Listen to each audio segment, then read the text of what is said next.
Watatsumi Island is contending for the title of most beautiful scenery in Genshin Impact. A chasm in the ocean's floor, with waterfalls like drapery adorning walls that contain an abode pulled straight from the pages of a mermaid's fairy tale. In the center of it all is an alluring whirlpool that looks something like a black hole, like a starry night sky being pulled beyond the event horizon. You already know we gotta get down there and see where it leads. I kinda don't understand why they didn't just make this whirlpool similar to the ones that can spawn in the ocean. You'd think this would act much the same, draining your stamina just by being in it, while pulling you to the center. Not that this strange design choice stops us from getting down there. We can see it from afar, and gliding over there isn't much of a problem, though we do have to mind the water above so that we do not get pulled to the surface. It looks very much like a giant cavern because, well, it is. Gliding into it puts us inside. It's an empty place, not much really going on, but the fact that there's a cavern below it at all is quite interesting. They could have just left it an empty void. After all, a lot of Inazuma's ocean has no floor and is just water placed above the void.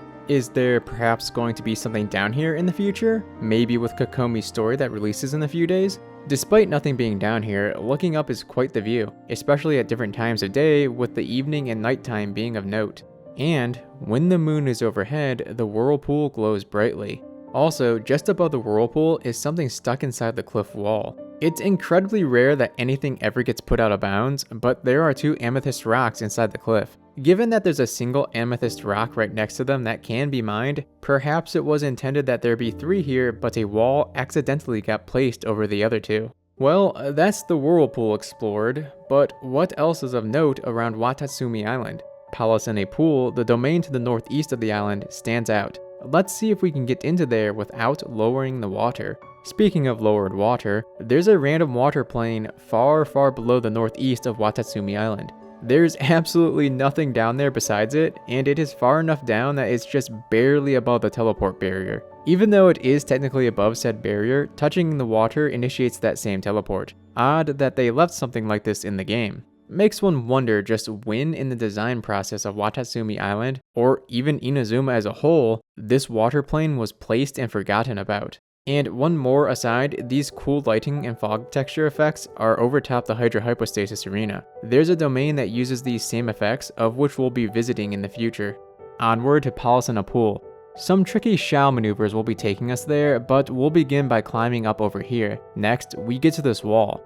This may seem like another dead-end case of a cylindrical formation with no entry, similar to the one seen at Dunyu Ruins, but from the lowest spot here, we can angle the camera to see our entry point, those tree roots.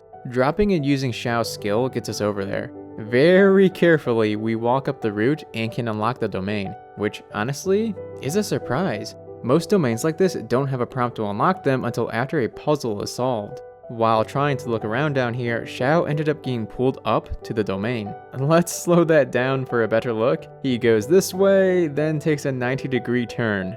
And just to prove that the water is indeed not lowered, let's climb up and let it whisk us to the surface. Attacks behave just as they did underwater at Dunyu Ruins, with arrows evaporating into nothingness. Klee also cannot throw bombs. Kuching's skill is interesting, it's either grounded or whisked to the surface, there's no in between. And it actually puts her above the water's surface when triggered. The inside of the ruins are all kinds of weirdness. Water comes and goes, so at times we're able to attack with projectiles and others we cannot. The water can be seen as walls when tossing Klee's bombs at them. It's a pretty neat effect. There's not much more to say about this place, but I'm happy to see the domain is unlockable without the puzzle being solved. MiHoYo's inconsistency with design is one of the most exciting things about exploration in this game, and here's hoping they keep it up. Anyways, find anything interesting on Watatsumi Island? And what are your thoughts on the place as a whole? Let me know in the comments, and if you enjoyed the show, do check out the rest of the content on the channel, as there's plenty just like it. This is Moosashi, signing off. Till next time.